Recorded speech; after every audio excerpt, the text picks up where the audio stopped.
আজকে রাজারহাটে উজ্জ্বল বর্মন ফ্যান্স ক্লাবে উজ্জ্বল দা আসবে, তাই আমরা সবাই দেখতে গিয়েছিলাম উজ্জ্বল দাকে। গিয়ে দেখি এত ভিড় যে পা ফেলার মতো জায়গাটুকু নেই।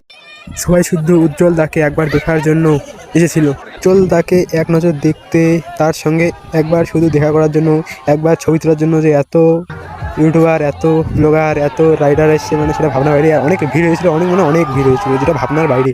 রাজাহার ময়নাগুড়ির অনেক লোক উজ্জ্বলদাকে এখনও অনেক ভালোবাসে, সম্মানও করে। আমরা কয়েকজন উজ্জ্বলদার সঙ্গে ছবি তোলার জন্য স্টেজের একদম সাইডে একদম ঠেসে গিয়েছি, একদম চাপা পড়ে গিয়েছিলাম আমি একদম, মানে এত ভিড় হয়েছিল। আর এই ছেলেটা পুরো গরম হয়ে গেছে উজ্জ্বলদার সঙ্গে, সে চাঙ্গানো থেকে আসে, উজ্জ্বলার সঙ্গে ছবি তুলতে পারেনি এই জন্য। কিন্তু ওনাদের গার্ড ওনাকে নিয়ে যাচ্ছিলেন, যেভাবে আমাকে জোরে করে ধাক্কা মারা হলো, এমন আমি একটু হলেই পড়ে যেতাম।